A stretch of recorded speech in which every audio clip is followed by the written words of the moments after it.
তো হ্যাঁ বন্ধুরা, কেমন আছো সবাই? আশা করি সবাই অনেক ভালো আছো, আমিও অনেক ভালো আছি। তো আজ আসলাম আবারও মুভির বক্স অফিস কালেকশন নিয়ে। তো আজ কথা বলবো স্ত্রী টু। দেখো, স্ত্রী টু নিয়ে কথা বলে যদি, তো স্ত্রী টু আজকে 8 দিন চলে। 8 দিনে কত টাকা ইন্ডিয়ান নেট বক্স কালেকশন করতেছে, আর ওয়ার্ল্ড ওয়াইড মার্কেট থেকে কত টাকা কালেকশন করতেছে, ওভারসিজ থেকে কত টাকা আমাকে কালেকশন করতেছে, তো সে বিষয়ে যদি কথা বলে, ধরো আজ স্ত্রী টু 8 দিন চলে রিলিজ হয়েছে।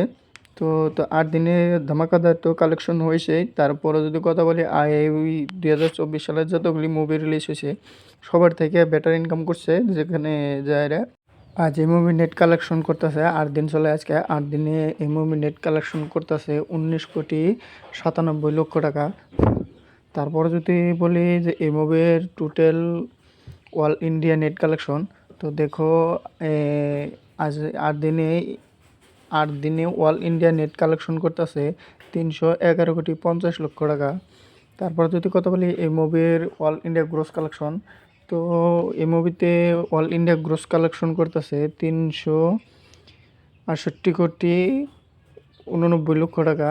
হ্যাঁ, 368,89,00,000 টাকা ইন্ডিয়া গ্রোস কালেকশন হয়ে গেছে। তারপরে যদি কথা বলি এই মুভির বিদেশের ইনকাম, তো এই মুভি আজ 8 দিনে, আর টোটাল 8 দিনে ওভারসিজ মার্কেট থেকে টোটাল ইনকাম করতেছে যাইরে 63,34,00,000 টাকা। হ্যাঁ, ওভারসিজ মার্কেট থেকে এই মুভিতে 8 দিনে টোটাল ইনকাম করতেছে 63,34,00,000 টাকা। তারপর যদি কথা বলি এই মুভির total world wide box office collection, তো এই মুভিতে আজকে 8 দিনে total world wide box office collection করতেছে 431,24,00,000 টাকা। হ্যাঁ, হয়তো আরও অনেক দিন চলবে, তো বিশ্বেরও তো অনেক দিন চলবে, অনেক টাকা ইনকাম করবে।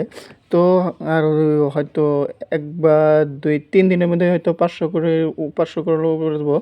তো 500 কোটির উপরে দেখা যাক কত টাকা ইনকাম করতে পারে এই মুভিতে। তো লাস্টে এখানে কথা বলি যে অবশ্যই যারাই দেখো একটা কমেন্ট কিন্তু করে যাবো, কমেন্টটা করলে ভালো লাগে। অবশ্যই সাবস্ক্রাইবটা করে দেখবা। ধন্যবাদ।